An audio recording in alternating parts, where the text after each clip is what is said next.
السلام عليكم ورحمة الله وبركاته. أعوذ بالله من الشيطان الرجيم.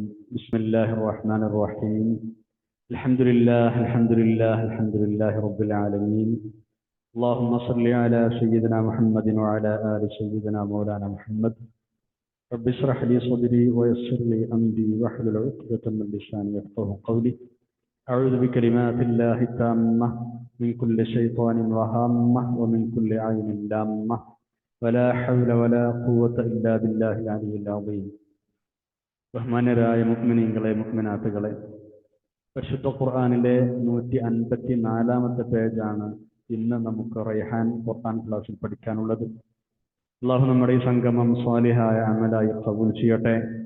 നമ്മൾ ദുആ ചെയ്യാൻ കടപ്പെട്ട എല്ലാവർക്കും, പ്രത്യേകിച്ച് നമ്മുടെ മാതാപിതാക്കൾ, ഉസ്താദുമാർ, മുഫസ്സിറുകൾ, പണ്ഡിതന്മാർ, ദുആ കൊണ്ട് വസിയത്ത് ചെയ്ത ആളുകൾ, ഈ ക്ലാസ് കേൾക്കുന്നവർ, പിന്നീട് റഫർ ചെയ്യുന്നവർ, ഇതിനോട് അധ്വാനിക്കുന്നവർ, നമുക്ക് ഭക്ഷണം തന്നവർ, സ്നേഹിച്ചവർ, സഹായിച്ചവർ, എല്ലാ മുഅ്മിനാത്തും മുഅ്മിനീങ്ങൾക്കും അല്ലാഹു തആല രണ്ട് ലോകത്തും ഖൈർ പ്രദാനം ചെയ്യട്ടെ. ആമീൻ യാ റബ്ബൽ ആലമീൻ. നമ്മൾ ആദ്യമായി 154-ാം പേജിന്റെ പാരായണമാണ് നിർവഹിക്കുന്നത്. അഊദു ബില്ലാഹി മിനശ് ശൈത്വാനിർ റജീം. ബിസ്മില്ലാഹിർ റഹ്മാനിർ റഹീം. يا بني آدم خذوا زينتكم عند كل مسجد وكلوا واشربوا ولا تسرفوا إنه لا يحب المسرفين. قل من حرم زينة الله التي أخرج لعباده والطيبات من الرزق قل هي للذين آمنوا في الحياة الدنيا خالصة يوم القيامة كذلك نفصل الآيات لقوم يعلمون. قل إنما حرم ربي الفواحش ما ظهر منها وما بطن والإثم والبغي بغير الحق وأن تشركوا بالله ما لم ينزل به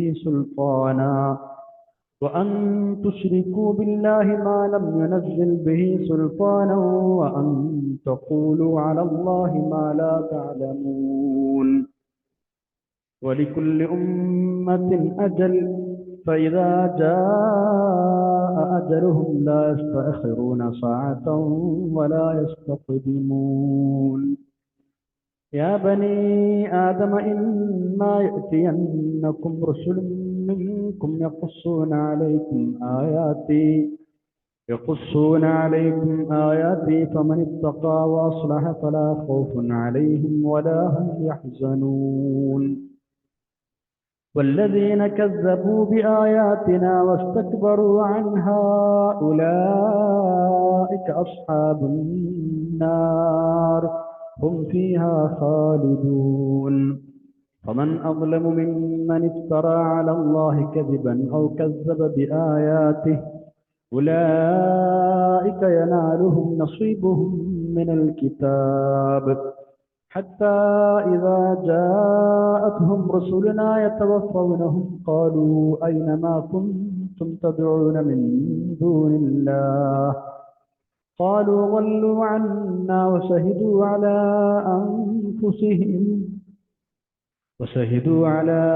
أنفسهم أنهم كانوا كافرين. صدق الله العلي العظيم. പരിശുദ്ധ ഖുർആനിലെ 7-ാം അധ്യായം സൂറത്തുൽ അറാഫിലെ 31 മുതൽ 37 വരെയുള്ള 7 ആയത്തുകളാണ് നമ്മൾ ഓതിവെച്ചത്. 8-ാം ജുസ്ഇലെ 154-ാമത്തെ പേജ്. മനുഷ്യരെ എന്ന് അഭിസംബോധന ചെയ്ത് കഴിഞ്ഞ പേജിൽ പല കാര്യങ്ങളും അല്ലാഹു തആല നമ്മളോട് പറഞ്ഞു. ഇനിയും അതേ വിളിച്ചുകൊണ്ട് തന്നെ മറ്റു ചില കാര്യങ്ങൾ കൂടി പറയുകയാണ്. ജാഹിലിയ കാലത്ത് ചില സമ്പ്രദായങ്ങൾ ഉണ്ടായിരുന്നു. എന്താണെന്നറിയോ? തവാഫ് ചെയ്യുന്ന സമയത്ത് ആണുങ്ങളും പെണ്ണുങ്ങളും വസ്ത്രം ധരിക്കൂല. അവരെന്താ ന്യായം പറയാ? തെറ്റുകൾ ചെയ്യുമ്പോൾ അണിഞ്ഞിരുന്ന വസ്ത്രം ഈ ഒരു പുണ്യകർമ്മം ചെയ്യുമ്പോൾ ധരിക്കാൻ പാടില്ലല്ലോ, തെറ്റല്ലേ? അതാണ് അവരുടെ ന്യായം. കഴിഞ്ഞ ക്ലാസ്സിൽ നമ്മൾ ആ വിഷയം പറഞ്ഞിരുന്നു. അതുപോലെ തന്നെ ഹജ്ജിൽ പ്രവേശിച്ചു കഴിഞ്ഞാൽ പിന്നെ മാംസവും കൊഴുപ്പും ഇതൊന്നും കഴിക്കുകയും ഇല്ല. ആരാധനാവേളകളിൽ അത് അനുയോജ്യമല്ല എന്നായിരുന്നു അവരുടെ ധാരണ. ആ ധാരണകൾ ഇനി തിരുത്തുകയാണ് അല്ലാഹു തആല. നമസ്കാരം, തവാഫ് തുടങ്ങിയ ആരാധനകളുടെ സമയങ്ങളിൽ വസ്ത്രം ധരിക്കണം എന്നാണ് അല്ലാഹു തആല ഇനി കൽപ്പിക്കുന്നത്. നഗ്നരായ തവാഫ് ചെയ്യരുത്.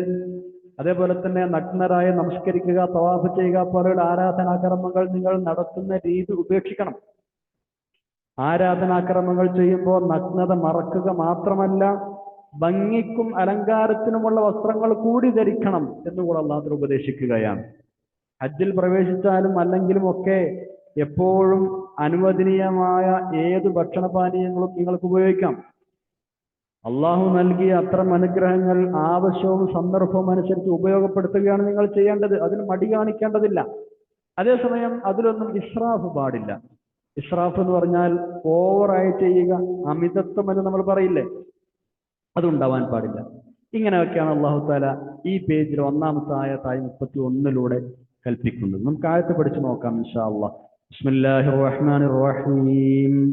യാ ബനീ ആദമ ഖുദൂ സീനതകും ഇൻദ കുല്ലി മസ്ജിദിൻ വകുലൂ വശ്റബൂ വലാ തുസ്രിഫൂ ഇന്നഹു ലാ യുഹിബ്ബുൽ മുസ്രിഫീൻ. യാ ബനീ ആദം, ആദമിന്റെ മക്കളെ, മനുഷ്യരെ എന്നർത്ഥം. എന്താ പറയുന്നത്?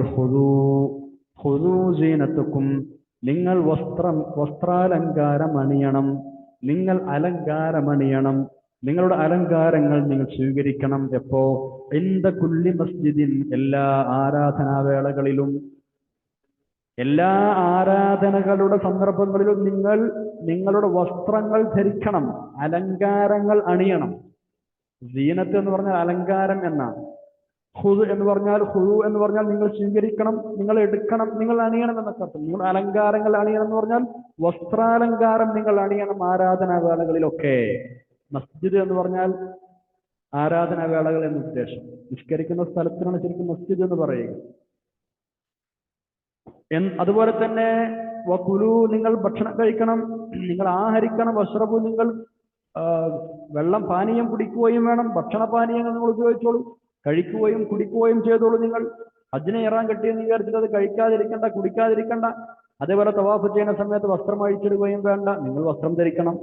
അതേപോലെ മറ്റുള്ള എല്ലാ ആരാധനാകർമ്മങ്ങളുടെ വേളകളിലും അതൊക്കെ ആവാം. എന്തേ ഉള്ളൂ? വലാ തുസ്രിഫു, ഓവർ ആവരുത് എന്നേ ഉള്ളൂ. നിങ്ങൾ ഇസ്രാഫ് ചെയ്യരുത്.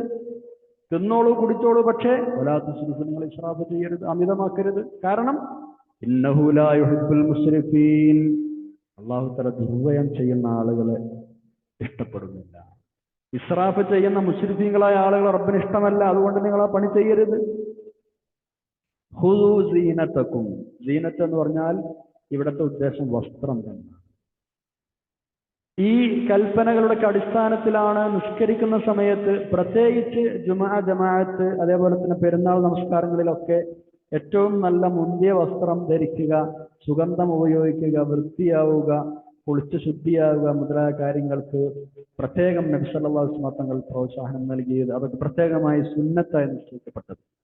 ഖുദൂ സീനതകും, അള്ളാഹിന്റെ മുമ്പിലേക്ക് ചെല്ലാൻ, നമ്മൾ നിസ്കരിക്കാൻ വേണ്ടി ചെല്ലാൻ, നമ്മുടെ എല്ലാ പ്രൗഢിയും വേഷവിധാനത്തിൽ റബ്ബിന്റെ മുമ്പിൽ ചെന്ന് നിൽക്കുമ്പോൾ ഉള്ളതിൽ മുന്തിയ വസ്ത്രം, നല്ല വൃത്തിയുള്ള വസ്ത്രം, കാണാൻ ഭംഗിയുള്ള വസ്ത്രം, പ്രത്യേകിച്ച് പെരുന്നാൾ നമസ്കാരങ്ങളിലൊക്കെ അല്ലേ.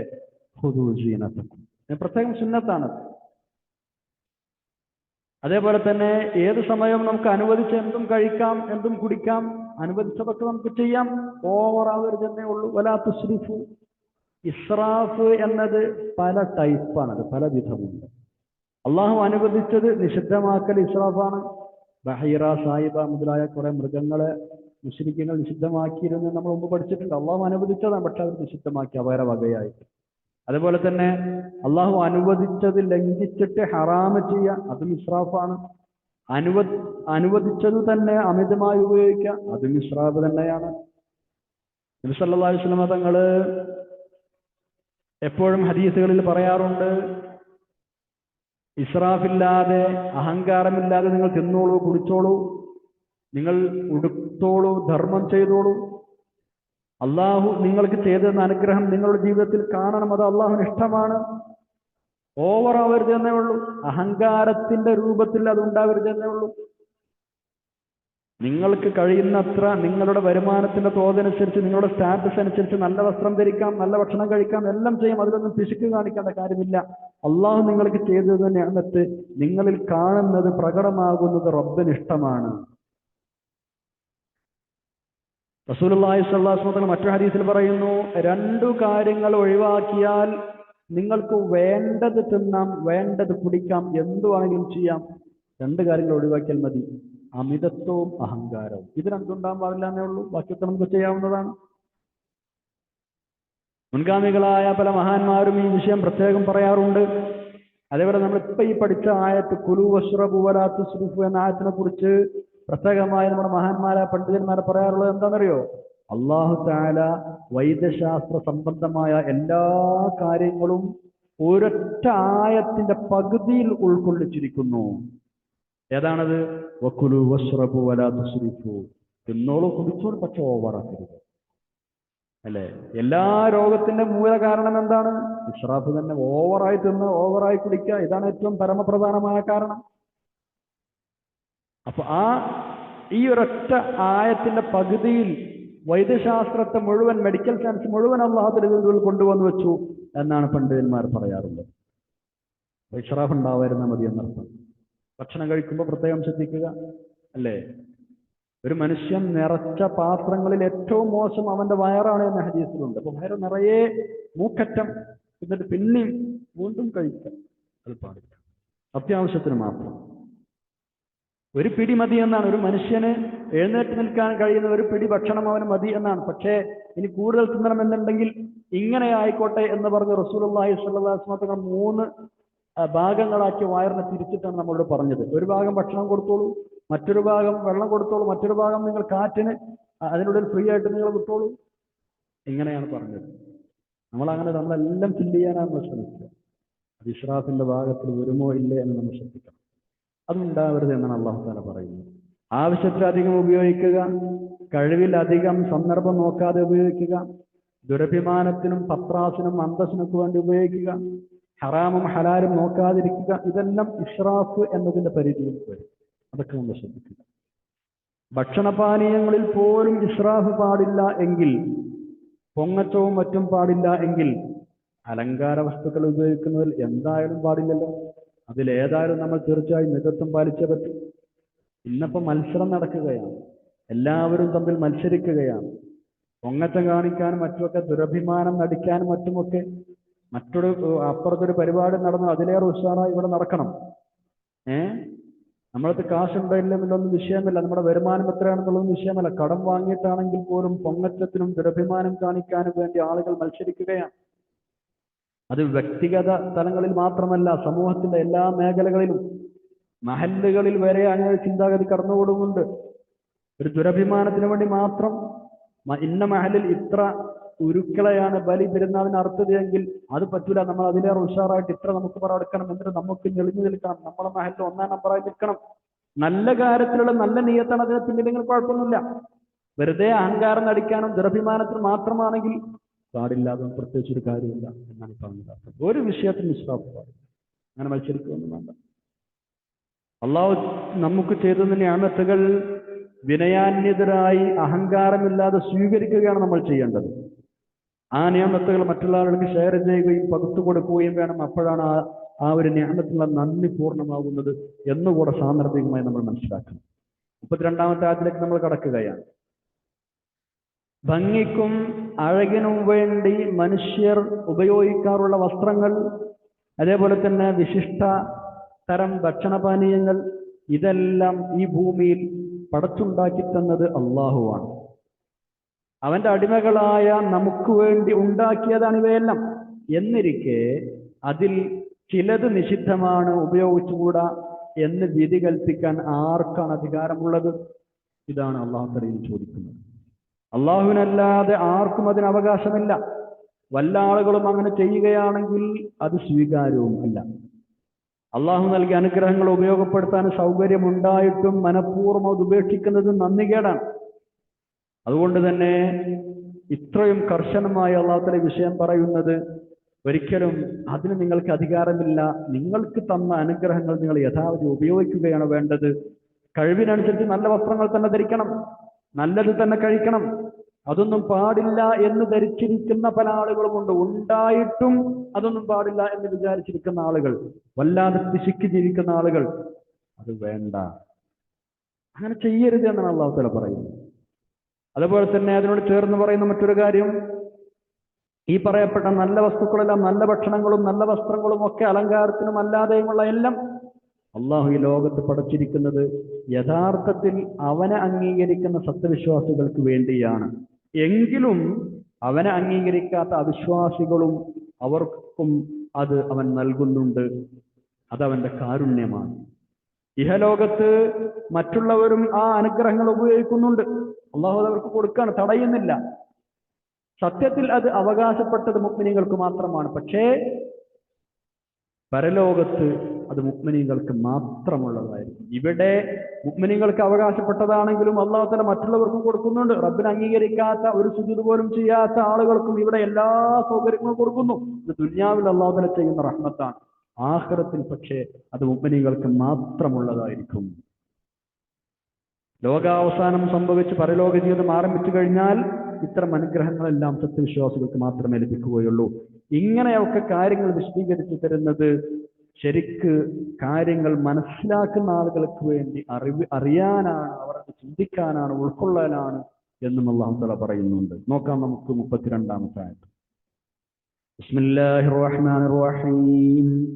قل من حرم زينة الله التي أخرج لعباده والطيبات من الرزق قل هي للذين آمنوا في الحياة الدنيا خالصة يوم القيامة كذلك نفصل الآيات لقوم يعلمون. قل നബി സല്ലല്ലാഹു അലൈഹി വസല്ലം ചോദിക്കുക, മൻ ആരാണ് ഹറമ നിഷിദ്ധമാക്കുന്നത്, ആരാണ് നിഷിദ്ധമാക്കിയത്, സീനത്തുല്ലാഹ് അല്ലാഹുവിന്റെ അലങ്കാരങ്ങളെ, അല്ലത്തി അഖ്റജ ലിഇബാദിഹി അവന്റെ അടിമകൾക്ക് വേണ്ടി അല്ലാഹു തആല ഉൽപ്പാദിപ്പിച്ചു വെച്ച അലങ്കാര വസ്തുക്കളെ ആരാണ് നിഷിദ്ധമാക്കുന്നത്, വത്തയ്യിബാതി മിനർ റിസ്ഖ് നല്ല നല്ല ആഹാര ഭക്ഷണ പദാർത്ഥങ്ങളെയും. മൻ ഹറമ ആരാണ് നിഷിദ്ധമാക്കിയത്, സീനത്തുല്ലാഹ് അല്ലാഹുവിന്റെ അലങ്കാര വസ്തുക്കൾ അല്ലാഹു നിങ്ങൾക്ക്, അല്ലത്തി അഖ്റജ ഉൽപ്പാദിപ്പിച്ചു തന്ന ലിഇബാദിഹി അവന്റെ അടിമകൾക്ക്, അല്ലാഹു അവന്റെ അടിമകൾക്ക് ഉൽപ്പാദിപ്പിച്ചു തന്ന അലങ്കാര വസ്തുക്കൾ പാടില്ല എന്ന് പറഞ്ഞ് നിഷിദ്ധമാക്കിയത് ആരാ? അതേപോലെ തന്നെ വത്തയ്യിബാതി നല്ല നല്ല ഐറ്റംസും, മിനർ റിസ്ഖി ഭക്ഷണത്തിൽ നിന്ന് നല്ല ഭക്ഷണ ഐറ്റംസും നല്ല അലങ്കാര വസ്തുക്കളും ഒക്കെ ആരാണ് പാടില്ല എന്ന് പറഞ്ഞത്? ഖുൽ നബിയെ നിങ്ങൾ അവരോട് പറയണം, ഹിയ ഇതൊക്കെ അള്ളാഹുവിടെ ഉൽപ്പാദിപ്പിച്ച അലങ്കാര വസ്തുക്കളും ഭക്ഷണപാനീയങ്ങളും മറ്റുമൊക്കെ ലില്ലദീന ആമനു ഫിൽ ഹയാത്തി ദുനിയ ഭൗതിക ലോകത്ത് അത് സത്യവിശ്വാസം സ്വീകരിച്ചവർക്ക് അവകാശപ്പെട്ടതാണ്. ഖാലിസതൻ യൗമൽ ഖിയാമ ഖിയാമത്ത് നാളിലാവട്ടെ അവർക്ക് മാത്രം ലഭിക്കുന്നതുമാണ്. ദുനിയാവിൽ അത് മുഅ്മിനീങ്ങൾക്ക് അവകാശപ്പെട്ടതാണ്, പക്ഷെ ബാക്കിയുള്ളവർക്ക് അല്ലാഹു തആല കൊടുക്കുന്ന അവന്റെ ഔദാര്യം കൊണ്ട്. പക്ഷെ ഖാലിസതൻ അവർക്ക് മാത്രമായിട്ടാണ് ഉണ്ടാവുക. എപ്പോ? യൗമൽ ഖിയാമത്ത് ഖിയാമത്ത് നാളെ കഴിഞ്ഞാൽ ആ മുഅ്മിനീങ്ങൾക്ക് മാത്രം അല്ലാഹുവിന്റെ റഹ്മത്ത് അവിടെ കിട്ടുള്ളൂ.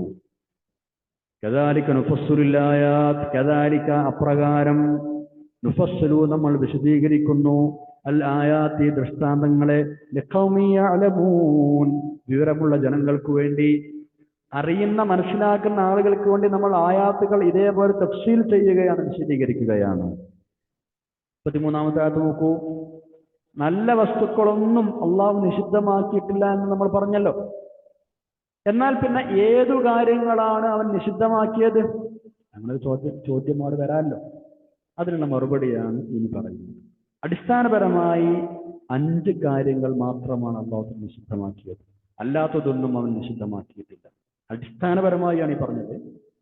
ഏതാണ് 5 കാര്യങ്ങൾ? 1, വ്യഭിചാരം പോലെയുള്ള പരസ്യവും രഹസ്യവുമായ എല്ലാ നീചകൃത്യങ്ങളും, എല്ലാ മോശപ്പെട്ട പണികളും പാടില്ല എന്ന് പറഞ്ഞതാണ്. അതാണ് 1. 2, മദ്യപാനം പോലെയുള്ള തെറ്റുകുറ്റങ്ങൾ, ശാരീരികമോ ആത്മീയമോ ആയ ദോഷം കാരണം തെറ്റുകളായി ഗണിക്കപ്പെടുന്ന അത്തരം സംഗതികൾ അതും നിങ്ങൾ ചെയ്യാൻ പാടില്ല. 3-ാമത്തേത് മറ്റൊരാളുടെ അല്ലെങ്കിൽ വേറെ ആളുകളുടെ ദേഹം, സ്വത്ത്, അഭിമാനം ഇതിൻ്റെയൊക്കെ നേരെ നടക്കുന്ന അന്യായമായ അതിക്രമങ്ങൾ, അക്രമങ്ങൾ, കയ്യേറ്റങ്ങൾ ഇതും ചെയ്യാൻ പാടില്ല. അന്യായമായ എന്ന് പറഞ്ഞത് എന്തുകൊണ്ടാണെന്നറിയോ? അന്യായമായ കയ്യേറ്റം എന്ന് പറയാൻ കാരണം ഇങ്ങോട്ട് ആക്രമിച്ചു, അപ്പൊ പിന്നെ അങ്ങോട്ട് കോടതി മുഖാന്തരം നമുക്ക് പ്രതികാരം എടുക്കാനുള്ള അവസരം ഉണ്ടാവാം. അത് ഓക്കെ, അത് ന്യായമാണ്. ഒരു കാരണവുമില്ലാതെ അന്യായമായി മറ്റുള്ള ആക്രമിക്കരുത് എന്നാണ് ഈ പറഞ്ഞത്. നാലാമത്തെ കാര്യം, അള്ളാഹുവിനോട് ആരാധനയിൽ മറ്റാരെയും പങ്കു ചേർക്കുക. ഇതും ചെയ്യാൻ പാടില്ല. ആരെങ്കിലും അള്ളാഹുവിനോട് പങ്കു ചേർക്കുക, അള്ളാഹുവിനോട് അവന്റെ സത്തയിലോ അവന്റെ അധികാര അവകാശങ്ങളിലോ ഗുണഗണങ്ങളിലോ ഏതെങ്കിലും ഒരു വസ്തുവിനെ പങ്കു ചേർക്കുക ഏറ്റവും ഗുരുതരമായ തെറ്റാണ്. ശിർക്ക് എന്ന് നമ്മൾ പറയുന്ന തെറ്റാണ്. അഞ്ചാമത്തെ കാര്യം എന്താണ്? അള്ളാഹുവിന് മക്കളുണ്ട് എന്ന് തുടങ്ങിയ കാര്യങ്ങൾ അള്ളാഹുവിന്റെ മേൽ ഒരറിവും ഒരടിസ്ഥാനവുമില്ലാതെ ആരോപിക്കും. ഈ 5 കാര്യങ്ങൾ അള്ളാഹു അടിസ്ഥാനപരമായി ഹറാമാക്കിയത്. വിവരമില്ലാതെ, അതായത് ഒരു തെളിവും രേഖയും കൂടാതെ റബ്ബിന്റെ പേരിൽ എന്തെങ്കിലുമൊക്കെ കെട്ടിച്ചമച്ച് അങ്ങനെ ആരോപിച്ച് പറയുക, ദീനിലില്ലാത്ത വിഷയങ്ങൾ കടത്തിക്കൂട്ടുക, അള്ളാഹു നിരോധിക്കാത്തത് നിരോധിക്കുക, ഹലാലാക്കാത്തത് ഹലാലാക്കുക, ഇനി അനുവദനീയമാക്കിയത് ഹറാമാക്കുക, ഹറാമാക്കിയത് അനുവദനീയമാക്കുക, സ്വന്തം താല്പര്യങ്ങൾ സംരക്ഷിക്കാൻ വേണ്ടി ശരിയല്ലാത്ത ഫത്വകൾ മതവിധികൾ കൊടുക്കുക, ഇതൊക്കെ ഈ പറയപ്പെട്ടതിൽ പെടും. അതുകൊണ്ട് ഇതൊക്കെയാണ് അല്ലാഹു തആല ചെയ്യാൻ പാടില്ല എന്ന് പറഞ്ഞു. 33-ാമത്തെ ആയത്ത് നോക്കൂ. ബിസ്മില്ലാഹിർ റഹ്മാനിർ റഹീം. ഖുൽ ഇന്നമാ ഹറമ റബ്ബിയൽ ഫവാഹിശ മാ ളഹറ മിൻഹാ വമാ ബതൻ വൽ ഇസ്മ വൽ ബഗ്യ ബിഗൈറിൽ ഹഖ് വഅൻ തുശ്രികൂ ബില്ലാഹി മാ ലം യുനസ്സിൽ ബിഹി സുൽത്താനാ വഅൻ തഖൂലൂ അലല്ലാഹി മാ ലാ തഅലമൂൻ. ഖുൽ, നബിയേ സല്ലല്ലാഹു അലൈഹി വസല്ലം അങ്ങ് പ്രഖ്യാപിച്ചേക്കൂ, ഇന്നമാ ഹറമ റബ്ബി, നിശ്ചയം എന്റെ റബ്ബ് നിഷിദ്ധമാക്കിയത് എന്ത് മാത്രമേ ഉള്ളൂ, അൽ ഫവാഹിഷ, നിങ്ങൾ പറയുന്നത് പോലെ അനുവദനീയമാതൊന്നും എന്റെ റബ്ബ് ഹറാമാക്കിയിട്ടില്ല, നിഷിദ്ധമാക്കിയിട്ടില്ല. എന്റെ റബ്ബ് ഹറാമാക്കിയത് ഇനി പറയാൻ പോകുന്ന ഇത് മാത്രമാണ്. ഏതൊക്കെയാണത്? അൽ ഫവാഹിഷ, നീചമായ കാര്യങ്ങൾ, മാ ളഹറ മിൻഹാ, അതിൽ നിന്ന് പരസ്യമായതും വമാ ബതന, രഹസ്യമായതും. രഹസ്യമായതും പരസ്യമായതുമായ എല്ലാ മോശപ്പെട്ട കാര്യങ്ങളും എന്റെ റബ്ബ് ഹറാമാക്കിയിട്ടുണ്ട്. പിന്നെയോ വൽ ഇസ്മ, കുറ്റകൃത്യങ്ങൾ, അതും എന്റെ റബ്ബ് ഹറാമാക്കിയിട്ടുണ്ട്. വൽ ബഗ്യ ബിഗൈറിൽ ഹഖ്, ന്യായമില്ലാത്ത അക്രമങ്ങൾ.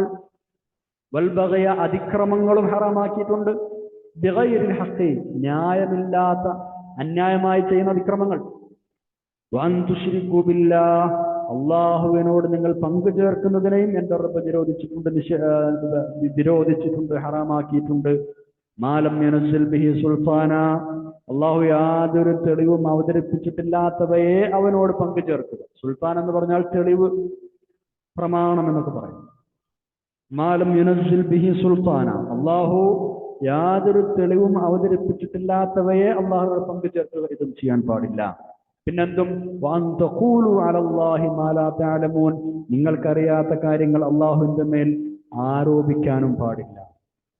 വഅൻ തഖൂലു, നിങ്ങൾ പറയുന്നതും നിരോധിച്ചിരിക്കുന്നു, അലല്ലാഹി, അള്ളാഹുവിന്മേൽ, മാ ലാ തഅലമൂൻ, നിങ്ങൾക്കറിയാത്ത കാര്യങ്ങൾ റബ്ബിന് മേൽ ആരോപിക്കുന്നതും നിരോധിച്ചിരിക്കുന്നു. ഈ 5 കാര്യങ്ങൾ, ഇത് മാത്രമാണ് അള്ളാഹു തആല നിരോധിച്ചത്, നിഷിദ്ധമാക്കിയത്. അല്ല നിങ്ങൾ പിന്നെ എപ്പോഴും പറഞ്ഞു നടക്കുന്നത് പോലെ അത് നിഷിദ്ധമാണ് മറ്റൊരു നിഷിദ്ധമാണ്, അങ്ങനെയൊന്നും അള്ളാഹു തആല പറഞ്ഞിട്ടില്ല.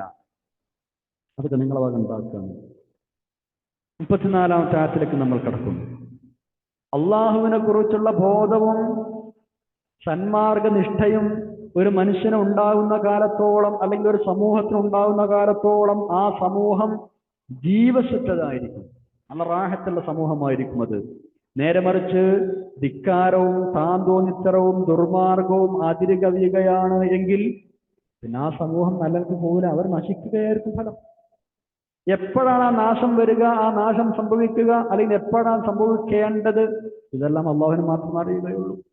നിശ്ചയിക്കപ്പെട്ടൊരു സമയത്തല്ലാതെ അതിന്റെ അല്പം മുമ്പോ അതല്ലെങ്കിൽ പിമ്പോ അതൊരിക്കലും സംഭവിക്കൂല. ആ കൃത്യസമയത്ത് നടക്കും, അത് അള്ളാഹുവിനെ അറിയുള്ളൂ. ധിക്കാരികളായ ആളുകൾ, ധിക്കാരികളായ സമൂഹങ്ങൾ ഈ ലോകത്ത് കൂടുതൽ കാലമൊന്നും വിഹരിക്കുകയില്ല. അങ്ങനെ അവർക്ക് കഴിയില്ല. ഓരോരുത്തർക്കും ഓരോ അവധി നിശ്ചയിച്ചിട്ടുണ്ട് അല്ലാഹു തആല. ആ അവധി എത്തിക്കഴിഞ്ഞാൽ സെക്കൻഡുകൾ പോലും ബാക്കി നിൽക്കാതെ അല്ലാഹു തആല അവർ നശിപ്പിച്ചു കളയും. ആരും ചിന്തിക്കപ്പെടുകയില്ല. ആ അവധിക്ക് മുമ്പ് തന്നെ മരിച്ചു പോകണമെന്ന് ഉദ്ദേശിച്ചാൽ അതിനും കഴിയില്ല. അതുകൊണ്ട് തന്നെ അല്ലാഹു തആല പറയുന്നത്, നിങ്ങൾ ജാഗ്രതയോടെ പെരുമാറണം, നിങ്ങൾ ജാഗ്രതയോടെ നിങ്ങൾ ജീവിക്കണം, വളരെ കരുതലോടെ ഇരിക്കണം നിങ്ങൾ. അള്ളാഹും റസൂലും സല്ലല്ലാഹു അലൈഹി വസല്ലം പറഞ്ഞതനുസരിച്ച് ജീവിക്കണം നിങ്ങൾ. ദീനിന്റെ ശരിയായ വഴിയിലൂടെ സഞ്ചരിക്കണം. ഇല്ലെങ്കിൽ എന്തും സംഭവിക്കാവുന്നതാണ്. നോക്കൂ 14-ാമത്തെ ആയത്ത്, ബിസ്മില്ലാഹിർ റഹ്മാനിർ റഹീം, വലികുല്ലി ഉമ്മത്തിൻ അജൽ ഫഇദാ ജാഅ അജലുഹും ലാ യസ്തഅഖിറൂന സഅതൻ വലാ യസ്തഖ്ദിമൂൻ. വലികുല്ലി ഉമ്മത്തിൻ അജൽ, എല്ലാ സമുദായത്തിനും ഓരോ അവധിയുണ്ട്. ഓരോ സമുദായത്തിനും ഓരോ അവധിയുണ്ട്. അജലുൻ എന്ന് പറഞ്ഞാൽ അവധി, ആയുഷ് എന്നൊക്കെ നമുക്ക് പറയാം. അങ്ങനെ ഫൈദാ ജാഅ അജലുഹും, അങ്ങനെ അവരുടെ അവധി വന്നെത്തിക്കഴിഞ്ഞാൽ ലാ യസ്തഅഖിറൂൻ, അവർ പിന്തിക്കപ്പെടുകയില്ല. സഅതൻ, ഒരിത്തിരി നേരം അവർ പിന്തിക്കപ്പെടുകയില്ല. വലാ യസ്തഖ്ദിമൂൻ, ഒരിത്തിരി നേരം മുന്തിക്കപ്പെടുകയുമില്ല. കാരണം ആ അവധി എത്തിക്കഴിഞ്ഞാൽ ഒരിത്തിരി നേരം മുന്നോട്ടോ പിന്നോട്ടോ അവർ നീങ്ങുകയില്ല. ആ സമയത്ത് അതോടെ അവരുടെ അവധി എത്തിക്കഴിഞ്ഞാൽ അവർ അതോടെ നശിക്കുകയാണെങ്കിൽ അങ്ങനെ മരിക്കുകയാണെങ്കിൽ. അപ്പൊ ആ സമയം എത്തിക്കഴിഞ്ഞാൽ ഒരിത്തിരി നേരം മുന്നോട്ടോ പിന്നോട്ടോ, അതാണ് ലാ യസ്തഅഖിറൂന വലാ യസ്തഖ്ദിമൂന എന്ന് പറയുന്നത്. സഅത്ത് എന്ന് പറഞ്ഞാൽ കുറച്ച് സമയം, ഒരിത്തിരി സമയം. നാശം സംഭവിക്കുമെന്ന് പറയുമ്പോൾ മുൻ സമുദായങ്ങൾക്ക് സംഭവിച്ച പോലെയുള്ള മൊത്തത്തിലുള്ള ശിക്ഷകൾ മാത്രമായി കൊള്ളണമെന്നില്ല. അതിനു പുറമെ സമുദായത്തെ പൊതുവായി ബാധിക്കുന്ന തരത്തിലുള്ള പലവിധ ശിക്ഷകളുമാവാം. ഉദാഹരണം, മൊത്തത്തിലൊരു അധപ്പതനം, സമൂഹം മൊത്തം ഇജ്ജത്ത് കുറഞ്ഞൊരവസ്ഥയിലെത്തുക എന്നൊക്കെ ഉള്ളതുപോലെ. അതേപോലെ തന്നെ പരാധീനമാവുക, ശത്രുക്കളുടെ മർദ്ദനങ്ങൾ വർദ്ധിക്കുക, പ്രകൃതിക്ഷോഭം പോലെയുള്ള വിപത്തുകൾ പല നാടുകളിലും ഉണ്ടാവുക. ഇങ്ങനെയൊക്കെ ആവാം ശിക്ഷയുടെ വിവിധ രൂപങ്ങൾ, നാശത്തിന്റെ വിവിധ രൂപങ്ങൾ. അല്ലാതെ മുൻകഴിഞ്ഞ സമുദായങ്ങളെ പോലെ മൊത്തം അടിയോടെ മറിച്ചിട്ട് ഒന്നായിട്ട് നശിപ്പിക്കണം എന്ന് തന്നെ ഇല്ല. ഇങ്ങനെയൊക്കെ ആവാം. അത് മുൻ സമുദായങ്ങളെ പോലെ തന്നെ ഈ സമുദായത്തിനും ബാധകം തന്നെയാണ് ഈ താക്കീത്. അപ്പൊ നിങ്ങൾ ശ്രദ്ധിക്കണം എന്നർത്ഥം. തോന്നിയതുപോലെ താന്തോന്നികളെ പോലെ ജീവിക്കുകയല്ല നിങ്ങൾ ദുനിയാവിൽ ചെയ്യേണ്ടത്. റബ്ബിനെ പേടിച്ച് സൂക്ഷിച്ച് ജീവിക്കുകയാണ് മുത്തഖീങ്ങളാവുകയാണ് വേണ്ടത്. ഇല്ലെങ്കിൽ ഈ പറയപ്പെട്ടതുപോലെയുള്ള ഏതെങ്കിലും ഒരു ശിക്ഷ വന്നേക്കാം. സമയം എത്തിക്കഴിഞ്ഞാൽ പിന്നെ അത് അങ്ങോട്ടും ഇങ്ങോട്ടാവൂല. 35-36 ആയത്തുകൾ നോക്കൂ. ആദം നബി അലൈഹിസ്സലാമിന്റെ സന്തതികളോട് എന്ന് പറഞ്ഞാൽ മനുഷ്യ ആരംഭം തൊട്ട് ലോകാവസാനം വരെ വരാനുള്ള ആളുകളോട് അള്ളാഹുവിന്റെ ഭാഗത്ത് നിന്നുള്ള ഒരു പൊതുവായ അറിയിപ്പാണ് ഇനി പറയുന്നത്. ആദം നബി അലൈഹിസ്സലാമിനെ സ്വർഗത്തിൽ നിന്ന് ഭൂമിയിലേക്ക് ഇറക്കിയപ്പോ ഇതേ ഒരു അറിയിപ്പ് നൽകിയിരുന്നു. നമ്മൾ ആ വിഷയം സൂറത്തുൽ ബഖറ 38-ലും 39-ലും പഠിച്ചിട്ടുണ്ട്. എന്താണ് അവിടെ അൽ ബഖറയിൽ പഠിച്ചത്? ബിസ്മില്ലാഹിർ റഹ്മാനിർ റഹീം, ഖുൽ നഹ്ബിതു മിൻഹാ ജമീഅ ഫഇമ്മാ യഅതിയന്നകും മിന്നി ഹുദൻ ഫമൻ തബിഅ ഹുദായ ഫലാ ഖൗഫുൻ അലൈഹിം വലാ ഹും യഹ്സനൂൻ വല്ലദീന കഫറൂ വകദ്ദബൂ ബിആയാതിനാ ഉലൈക അസ്ഹാബുൻ നാരി ഹും ഫിഹാ ഖാലിദൂൻ. ഭൂമിയിലേക്ക് ഇറങ്ങുന്ന സമയത്ത് ഇതാ നിങ്ങൾ അവിടെ ചെന്നിട്ട് എന്റെ സന്മാർഗം അനുസരിച്ചായിരിക്കണം നിങ്ങൾ ജീവിക്കേണ്ടത്. അത് പിൻപറ്റി ജീവിക്കുന്ന ആൾക്ക് പേടിക്കാനില്ല, സങ്കടപ്പെടാനില്ല, അല്ലാത്തവർക്ക് നരകമുണ്ടാകും എന്നൊക്കെയാണ് അല്ലാഹു തആല അന്ന് ആദം നബി ഇറക്കുമ്പോൾ പറഞ്ഞിരുന്നത് അലൈഹിസ്സലാം. അതേ ആശയങ്ങൾ തന്നെയാണ് ഇനി നമ്മൾ പഠിക്കാൻ പോകുന്ന ഈ 2 ആയത്തുകളിലും ഉള്ളത്. അതായത് അള്ളാഹുവിന്റെ സന്ദേശങ്ങളും ലക്ഷ്യങ്ങളും ദൃഷ്ടാന്തങ്ങളും പ്രബോധനം ചെയ്യുന്ന മുർസലീങ്ങൾ, റബ്ബിന്റെ പ്രവാചകന്മാർ നിങ്ങളുടെ അടുക്കൽ വരുമ്പോഴേ നിങ്ങൾ ആ മാർഗദർശനം സ്വീകരിക്കണേ. അതനുസരിക്കുന്നവർക്കേ രക്ഷയുള്ളൂ.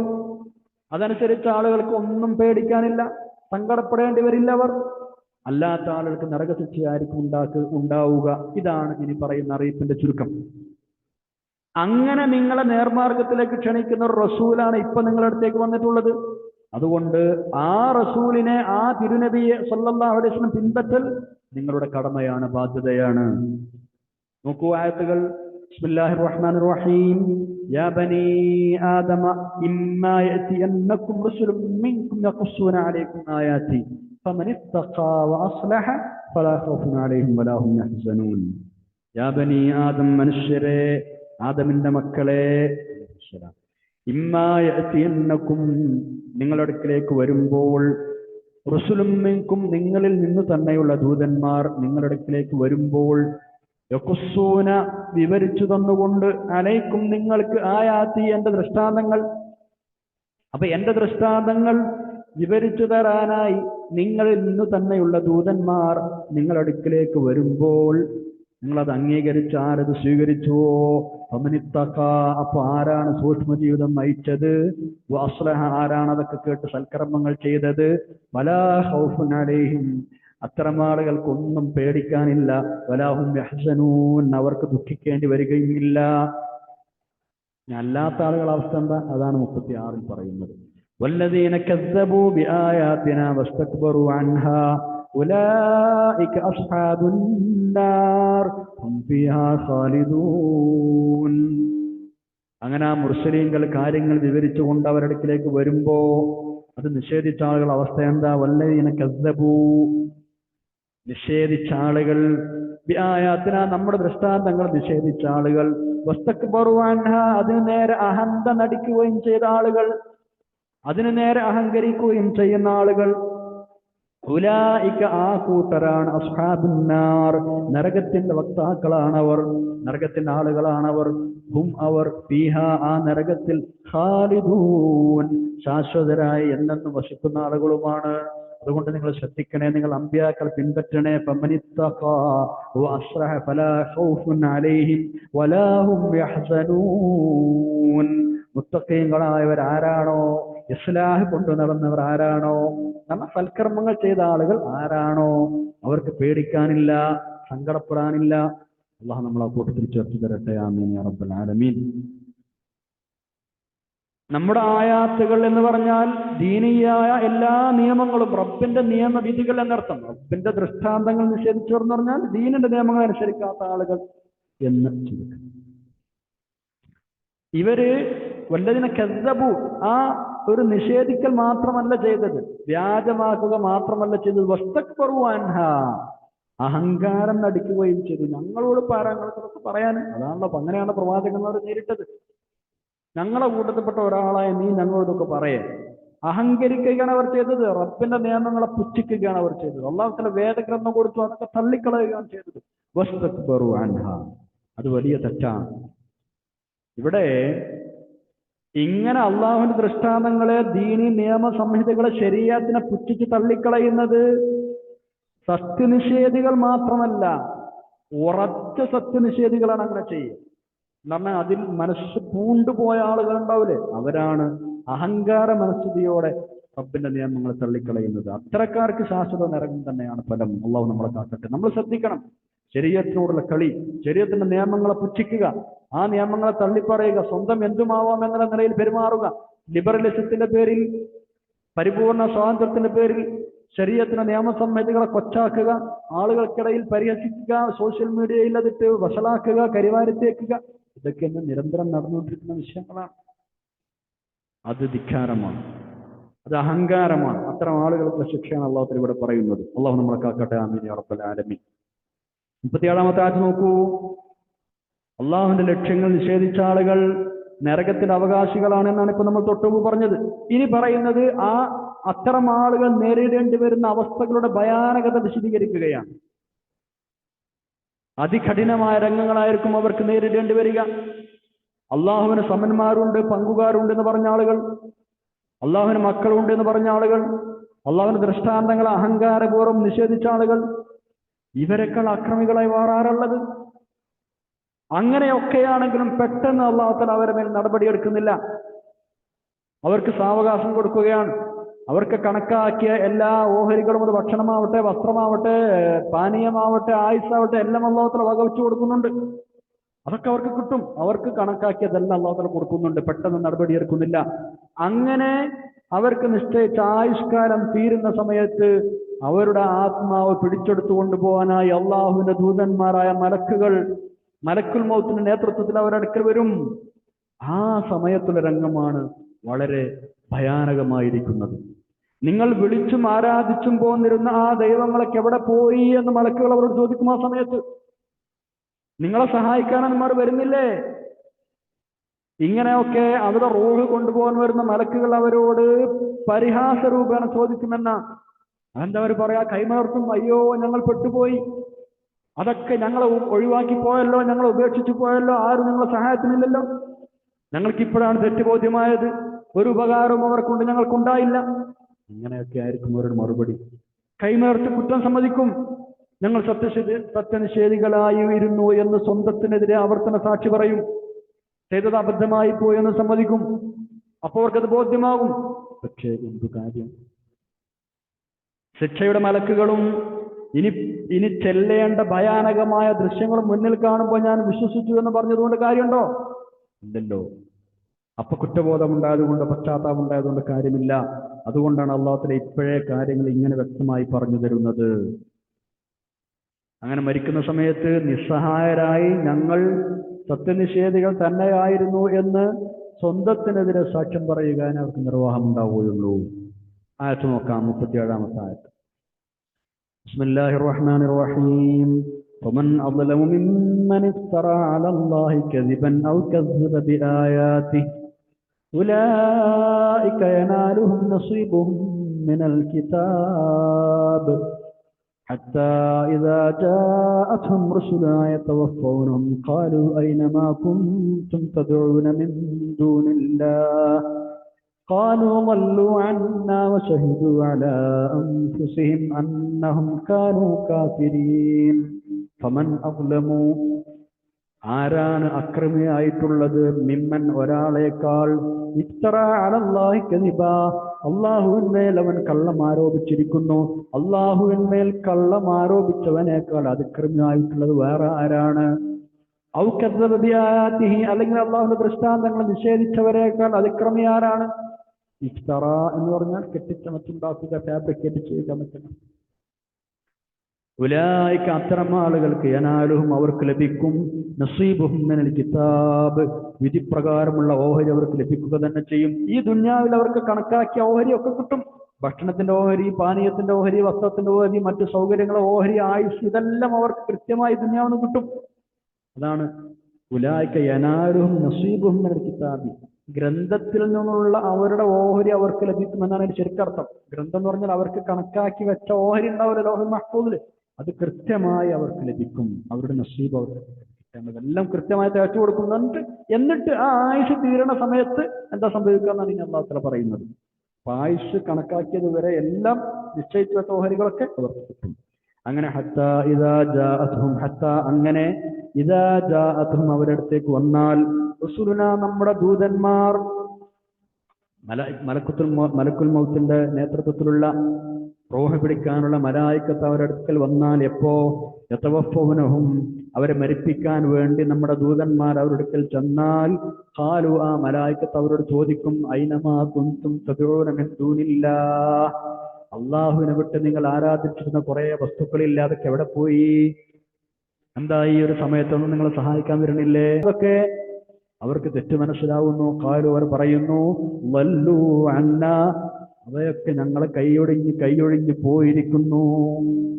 വല്ലൂ അത് അവയൊക്കെ മറഞ്ഞുപോയി, അവർ അപ്രത്യക്ഷമായിരിക്കുന്നു. അന്ന ഞങ്ങളെ തൊട്ട് അവർ അപ്രത്യക്ഷമായിരിക്കുന്നു, ആരിവിടെ കാണാനില്ല. അങ്ങനെ നിർവാഹമില്ലാതെ അവർ ചെയ്യാൻ പോകുന്നത് എന്താ? വശഹിദു അലാ അൻഫുസിഹിം, അവർ അവരുടെ ശരീരങ്ങൾക്ക് തന്നെ എതിരായി, അവർക്ക് സ്വന്തത്തിനു തന്നെ എതിരായി സാക്ഷി പറഞ്ഞു. എന്ത്? അന്നഹും കാനൂ കാഫിരീൻ, ഞങ്ങൾ കാഫിര്യങ്ങളായിരുന്നു എന്ന്, ഞങ്ങൾ സത്യം നിഷേധിച്ച ആളുകളായിരുന്നു, ഞങ്ങൾക്കിതാ ഇപ്പൊ ബോധ്യമായിരിക്കുന്നു എന്ന് സ്വന്തത്തിനെതിരെ തന്നെ അവർ സാക്ഷി പറയേണ്ട ഘട്ടമെത്തും. അങ്ങനെ അവർ സാക്ഷ്യം പറയുകയാണ്, അങ്ങനെ മരിക്കുകയാണ്. അല്ലാഹു നമ്മളെ കാക്കട്ടെ. ആമീൻ. വശഹിദു അലാ അൻഫുസിഹിം അന്നഹും കാനൂ കാഫിരീൻ, തങ്ങൾ സത്യനിഷേധികളായിരുന്നു എന്ന് സ്വന്തത്തിനെതിരായി അവർ തന്നെ സാക്ഷ്യം വഹിക്കും. മരിക്കുന്ന സമയത്ത് ഈമാൻ സലാമത്താണ്. അതിനാണ് നമ്മുടെ അധ്വാനം ഉണ്ടാവേണ്ടത്. അല്ലാഹു നമ്മുടെ ആഖിബത്ത് നന്നാക്കി തരട്ടെ. ആമീൻ യാ റബ്ബൽ ആലമീൻ. ഉലൈക യനാലുഹും നസീബുഹും മിനൽ കിതാബ്. ഇങ്ങനെയൊക്കെയാണെങ്കിലും, അക്രമികളാണെങ്കിലും, അള്ളാഹുവിന്മേൽ കള്ളം കെട്ടിച്ചമച്ച് പറഞ്ഞവരാണെങ്കിലും, അള്ളാഹുവിന് കുട്ടികളുണ്ട് എന്ന് പറഞ്ഞവരാണെങ്കിലും, അള്ളാഹുവിന് അവനെപ്പോലെ സമന്മാരുണ്ട് എന്ന് പറഞ്ഞവരാണെങ്കിലും, അള്ളാഹുവിന്റെ കാരുണ്യം കൊണ്ട് അവർക്ക് ഒന്നും റബ്ബ് കൊടുക്കാതിരിക്കുന്നില്ല. ദുന്യാവിൽ എല്ലാ സൗകര്യങ്ങളും ചെയ്തു കൊടുക്കുകയാണ്. എല്ലാ സൗകര്യങ്ങളും അവർക്ക് നിശ്ചയിച്ച ആയുസ് വരെ അവർ കൊണ്ടെത്തിക്കും. ഭക്ഷണം കൊടുക്കും, ഒരു കുറവുമില്ലാതെ കൊടുക്കും. അള്ളാഹുവിൽ വിശ്വസിച്ചില്ല എന്ന കാരണം കൊണ്ട്, റബ്ബിനെ ധിക്കരിച്ചു എന്ന കാരണം കൊണ്ട് ഒരിക്കലും അതിലൊരു കുറവും റബ്ബ് വരുത്തുകയില്ല. റബ്ബിന്റെ റഹ്മത്താണത് ദുന്യാവിൽ. അതാണ് കിതാബിൽ നിന്നുള്ള ഓഹരി അവർക്ക് കിട്ടും എന്ന് പ്രത്യേകമായി പറഞ്ഞു. സർവശക്തനായ അള്ളാഹുവിന്റെ റഹ്മത്താണ് മനസ്സിലാക്കേണ്ടത്. അള്ളാഹുവിന് അവന്റെ സൃഷ്ടികളോടുള്ള ആർദ്രത, കാരുണ്യം എത്രയാണ് എന്ന് ഞാൻ മനസ്സിലാക്കി. ആ കാരുണ്യം കൊണ്ട് മാത്രമല്ലേ അള്ളാഹുവിനെ അംഗീകരിക്കാത്തവർക്ക് ഇവിടെ എല്ലാ സൗകര്യങ്ങളും അള്ളാഹുവിൽ ചെയ്തു കൊടുക്കുന്നത്. അല്ലെങ്കിൽ വല്ല ന്യായം വല്ല കാര്യമുണ്ട് ചെയ്തു കൊടുക്കേണ്ട ഒരു കാര്യമല്ല, പക്ഷെ ചെയ്തു കൊടുക്കാം, റഹ്മത്തായിട്ട് ചെയ്തു കൊടുക്കാം, ഔദാര്യമായിട്ട് ചെയ്തു കൊടുക്കാൻ, ഓശാരമായിട്ട് ചെയ്തു കൊടുക്കാൻ. എന്നിട്ട് അങ്ങനെ അനുഗ്രഹങ്ങൾ ആസ്വദിക്കുന്ന ആളുകളാണ് റബ്ബിനെതിരെ തട്ടിക്കയറുന്നത്, അള്ളാഹു ഉണ്ടോ ഇല്ല എന്ന് ചർച്ച ചെയ്യുന്നത്, ദീന് വേണോ വേണ്ടെന്ന് ചർച്ച ചെയ്യുന്നത്, അള്ളാഹു കൊടുത്ത നാവ് കൊണ്ട്, അള്ളാഹു കൊടുത്ത സംസാരശേഷി കൊണ്ട്, അള്ളാഹു കൊടുത്ത ചിന്താശേഷി കൊണ്ട്, അള്ളാഹു കൊടുത്ത കാഴ്ച കൊണ്ട്, കേൾവി കൊണ്ട്, ഇതൊക്കെ കണ്ട് കേട്ട് മനസ്സിലാക്കിയിട്ട് റബ്ബിനെതിരെ തിരിയുകയാണ്. അതല്ല യുക്തിവാദികൾ ചെയ്യുന്നത്, ലിബറലിസ്റ്റുകൾ ചെയ്യുന്നത്, മതനിരാസം കൊണ്ടു നടക്കുന്നവർ ചെയ്യുന്നത്. അവർക്ക് ഈ സൗകര്യങ്ങളൊക്കെ ചെയ്തു കൊടുത്ത റബ്ബാണ്. ഒന്ന് വിരലനക്കുകയാണെങ്കിൽ പോലും റബ്ബിന്റെ തൗഫീഖ് വേണം. സ്വന്തമായിട്ട് അനക്കാൻ കഴിയില്ലല്ലോ. റബ്ബ് കൊടുത്ത് ജീവൻ കൊണ്ടല്ല അനക്കുന്നത്. ആ ജീവൻ നിന്ന് അത് അതിന്റെ അനക്കം നിന്നില്ലേ? ഇരുന്നിടത്തുനിന്ന് എഴുന്നേൽക്കാൻ, എഴുന്നേറ്റ് ഇരിക്കാൻ, കിടന്നിടത്തുനിന്ന് എഴുന്നേൽക്കാൻ, ശ്വാസം വലിക്കാൻ, കാഴ്ചകൾ കണ്ണുകൊണ്ട് കാണാൻ, കണ്ണിന്റെ ഇമ വന്ന് വെട്ടാൻ, ഏത് ചെറിയ സംഗതിക്കും അള്ളാഹുവിന്റെ സഹായം ഈ പറയപ്പെട്ട ആളുകൾക്കൊക്കെ വേണം. അതൊക്കെ ആസ്വദിച്ച് എന്നിട്ടും അള്ളാഹ്ക്കെതിരെ തിരിയാൻ, അല്ലല്ല എന്ന് പറയാം, ഇത് ഈ പ്രപഞ്ചം താനെ ഉണ്ടാകുമെന്ന് പറയാം. എങ്ങനെയാണ് അവർക്കത് പറയാൻ ധൈര്യം തരുന്നത്? എന്തൊരു ബുദ്ധിശൂന്യതയാണത്! ഒരാൾ തന്ന അനുഗ്രഹങ്ങളും ജ്ഞാനത്തുകളും എല്ലാം ആസ്വദിച്ചുകൊണ്ടിരിക്കുക, എന്നിട്ട് ആൾക്കെതിരെ തിരിയുകയും ചെയ്യുക. ഒരു സാമാന്യ ബോധം നമ്മൾ മനസ്സിലാക്കിയാൻ പറ്റും. ശ്രദ്ധിക്കണം, നമ്മൾ അള്ളാഹുവിൽ ഇങ്ങനെ കാര്യങ്ങൾ വിശദീകരിച്ചു തരുന്നത് അതിനാണ്. മറ്റൊരു കാര്യം കൂടെ ഇവിടെ നമ്മൾ സാന്ദർഭികമായി മനസ്സിലാക്കണം. ഈ ദുനിയാവിന് അള്ളാഹുവിന്റെ അടുക്കൽ ഒരു സ്ഥാനവുമില്ല എന്ന പ്രധാനപ്പെട്ട ഒരു വിഷയം. അതുകൊണ്ട് അത് ആർക്ക് കൊടുക്കുന്നു എന്നതിനെ കുറിച്ച് അള്ളാഹു തആല ഗൗനിക്കുകയേ ഇല്ല. അള്ളാഹ് ഇഷ്ടമുള്ളവർക്കും ഇല്ലാത്തവർക്കും എല്ലാവർക്കും ദുനിയാവ് വാരിക്കോരി കൊടുത്തു വരും. ദുനിയാവിന് റബ്ബിന്റെ അടുക്കൽ അത്ര സ്ഥാനമുള്ളൂ. ഒരു കൊതുകിന്റെ ചിറകിന്റെ വില പോലും ഇല്ല എന്നല്ലേ? അപ്പൊ അവിടെ നമ്മൾ മനസ്സിലാക്കേണ്ടത് എന്താ? ഒരാൾക്ക് ദുനിയാവ് കുറെ ഉണ്ടായി എന്ന് വെച്ച് അള്ളാഹ് അയാളോട് കൂടുതൽ ഇഷ്ടമുണ്ടെന്നല്ല അതിന്റെ അർത്ഥം. അതെല്ലാവർക്കും അള്ളാഹ് ഉദ്ദേശിക്കുന്നത് പോലെ കയ്യും കണക്കും വാരിക്കോരി കൊടുക്കും. ചിലപ്പോ ഒന്നും കൊടുക്കാതിരിക്കുകയും ചെയ്യും. കുറച്ച് കൊടുക്കും, കൂടുതൽ കൊടുക്കും, ഏറ്റവും വ്യത്യാസങ്ങളുണ്ടാവും. അതൊക്കെ അള്ളാഹു ഉദ്ദേശിച്ച ഹിക്മത്തുള്ള അതിന്റെ പിന്നിലുണ്ടാവും. ഇത് നമ്മൾ അടിസ്ഥാനപരമായി മനസ്സിലാക്കിയാൽ നമ്മുടെ പിരിമുറുക്കം കുറയും. നമ്മൾ അസൂയ വെക്കേണ്ട ഒരവസ്ഥയും പിന്നെ വരില്ല. നമ്മൾ അസൂയക്കാരാവുകയേ ഇല്ല. അസൂയ ഒഴിവായി പോവും. അള്ളാഹു ഉദ്ദേശിച്ചത് ശരിയായില്ല എന്നല്ലേ അസൂയ വെക്കുന്ന അർത്ഥം. ഒരാൾക്ക് ഒരു നിയമത്ത് വർഷം കൊടുത്താൽ അത് ശരിയായില്ല എന്ന് പറഞ്ഞാൽ റബ്ബാ കൊടുത്തത് ശരിയായി, എനിക്കാണ് കിട്ടേണ്ടിയിരുന്നത്. അള്ളാഹുവിന്റെ കിസ്മത്തിനെ ചോദ്യം ചെയ്യുകയാണ് നമ്മൾ. ഇതാണ് മനസ്സിലാക്കുക. ദുന്യാവ് ഒരാൾക്ക് കിട്ടുക എന്നത് റബ്ബിന്റെ തൃപ്തിയുടെ അടയാളമല്ല. അത് ആർക്കും അല്ല കൊടുക്കുന്നത്. അതുകൊണ്ടാണ് കാഫിറുകൾക്ക് കമ്പാർ കൊടുക്കുന്നത്. നമ്മൾ എന്താ നോക്കേണ്ടത്? ദീൻ ആർക്കാണ് അല്ലാതെ കൊടുക്കുന്നത്? ദീൻ ആർക്കാണ് കൊടുക്കുന്നത് നോക്കോ. ദീനി നിഷ്ഠ, ദീനനുസരിച്ച് ജീവിക്കാതെ തോൽപ്പിക്കുക ആർക്ക് കിട്ടുന്നു? ഇത് നമുക്ക് കിട്ടുന്നുണ്ടോ? എന്നാൽ അള്ളാഹ്ക്ക് നമ്മളോട് ഇഷ്ടമുണ്ട്. അവിടെയാണ് കാര്യമുള്ളത്. അവിടെയാണ് പരലോകം രക്ഷപ്പെടുന്നത്. അതുകൊണ്ട് ദുനിയാവിൽ അന്തസ്സായി ജീവിക്കാൻ നമുക്ക് എന്ത് വേണം? അത് നമ്മൾ സമ്പാദിക്കാം. ദുനിയാവിന്മേൽ തന്നെ കെട്ടിമറിയരുത്. തീരെ സമ്പാദിക്കേണ്ട എന്നല്ല പറഞ്ഞത്. എത്ര വേണമെങ്കിലും സമ്പാദിക്കാൻ ദീൻ അനുവദിക്കുന്നുണ്ട്. പക്ഷേ അത് കൽബിലേക്ക് എടുക്കണ്ട, കയ്യിൽ വെച്ചാൽ മതി. കയ്യിലാണ് സമ്പത്ത്. ദുനിയാവെങ്കിൽ എപ്പോൾ വേണമെങ്കിലും നമുക്ക് താഴെ വെക്കാം. കൽബിലേക്കാണ്ട് എടുത്താൽ പിന്നെ അത് കൽബിൽ നിന്ന് ഒഴിവാക്കാൻ കഴിയില്ല. അപ്പൊ പിന്നെ അള്ളാഹുവിനെ കുറിച്ചുള്ള ദിക്ർ, നിസ്കാരം, ഇബാദത്ത്, മറ്റു കാര്യങ്ങളൊക്കെ തടസ്സമാവും. കണ്ടിട്ടില്ല വലിയ വലിയ ബിസിനസ്സുകാരായ ആളുകളൊക്കെ നിസ്കരിക്കാൻ സമയമല്ല, ഖുർആൻ ഓതാൻ സമയമല്ല, സ്വലാത്ത് മജ്‌ലിസിൽ പങ്കെടുക്കാൻ സമയമല്ല, റബ്ബിന് വേണ്ടി ഇബാദത്ത് കഴിഞ്ഞ് ഒഴിഞ്ഞിരിക്കാൻ സമയമില്ല. അങ്ങനെ എത്രയോ ആളുകളുണ്ട് ഇല്ലേ? അപ്പൊ അതാണ് കൽബിലേക്ക് എടുക്കണ്ട, കയ്യിൽ വെച്ചാൽ മതി. ദുന്യാവ് നമുക്ക് എത്ര വേണമെങ്കിലും ഉണ്ടാക്കാം. അതിന്റെ യഥാവിധത്തിൽ വിനിയോഗിച്ചാൽ മതി. അതിന്മേൽ തന്നെ കെട്ടിമറിഞ്ഞ് ദുന്യാവ് എന്ന ചിന്തയോടുകൂടെ നടക്കരുതെന്ന് മാത്രം. അങ്ങനെ ദുന്യാവ് കിട്ടുക എന്നത് റബ്ബിന്റെ തൃപ്തിയുടെ അടയാളമല്ല എന്നും സാന്ദർഭികങ്ങൾ മനസ്സിലാക്കുക. ഇത്രയുമാണ് ഇന്ന് നമുക്ക് പഠിക്കാനുള്ളത്. ഇൻഷാ അല്ലാഹ് നമുക്ക് ദുആ ചെയ്ത് പിരിയാം. അൽഹംദുലില്ലാഹി റബ്ബിൽ ആലമീൻ. അല്ലാഹുമ്മ സ്വല്ലി അലാ സയ്യിദിനാ മുഹമ്മദ് വഅലാ ആലി സയ്യിദിനാ മുഹമ്മദ്. അള്ളാഹു ഞങ്ങൾ പഠിച്ചതും പറഞ്ഞതും കേട്ടതും സ്വാലിഹായ അമലായി സ്വീകരിക്കണം തമ്പുരാനെ. പഠിച്ചതനുസരിച്ച് പ്രവർത്തിക്കുന്ന പ്രത്യേകം നടക്കാൻ ഞങ്ങളെ ആക്കിയിട്ട് നന്നാക്കി തരണം. എല്ലാ തെറ്റുകുറ്റങ്ങളും പുറത്ത് മാത്രം തമ്പുരാനെ. ഞങ്ങളെ മാതാപിതാക്കൾ ഉസ്താദന്മാർ എല്ലാവർക്കും പൊറുക്കാൻ റഹ്മാൻ റബ്ബിന്റെ വസിയത്തിൽ ഒരുപാട് അറിഞ്ഞു എല്ലാവർക്കും ഹൈറും സലാമത്തും നൽകണം തമ്പുരാനെ. രോഗികൾക്ക് ശക്തി നൽകണേ അല്ലാഹ്. ഈ ഒരു സംഗമം നീ സ്വീകരിക്കണം തമ്പുരാൻ. നിന്റെ ദീനിനെ ഖുർആനെ ഇൽമിനെ ഇജ്ജത്തോടുകൂടി ആത്മാർത്ഥതയോടുകൂടി നല്ല മനസ്സോടുകൂടി ദീർഘകാലം ഖിദ്മത്തിയുള്ള അവസരം നൽകണം തമ്പുരാൻ. ആഖിറത്തിലേക്ക് വരുമ്പോൾ ഞങ്ങൾ മീസാനിൽ ഏറ്റവും കൂടുതൽ കനം മൂന്ന് അമലുകളെ സ്വീകരിച്ച് കാണിച്ചു തരണം തമ്പുരാനെ. اللهم اجعل جمعنا هذا جمعا مرحوما وتفرقنا من بعده تفرقا معصوما ولا تجعل اللهم فينا ولا منا ولا معنا سقينا ولا مطرودا ولا محروما. اللهم اغفر للمؤمنين والمؤمنات والمسلمين والمسلمات الاحياء منهم والاموات انك مجيب الدعوات يا قاضي الحاجات طيب ثراهم وجل جنة مأواهم. ربنا آتنا في الدنيا حسنة وفي الآخرة حسنة وقنا عذاب النار. ربنا تقبل منا انك انت السميع العليم وتب علينا انك انت التواب الرحيم. امين برحمتك يا ارحم الراحمين. وصلى الله تعالى وسلم على خير خلق سيدنا محمد وعلى اله وصحبه اجمعين. سبحان ربك رب العزة عما يصفون وسلام على المرسلين والحمد لله رب العالمين. ما لا دعاء ചെയ്യണം. سبحانك اللهم وبحمدك اشهد ان لا اله الا انت استغفرك واتوب اليك. والسلام عليكم ورحمة الله وبركاته.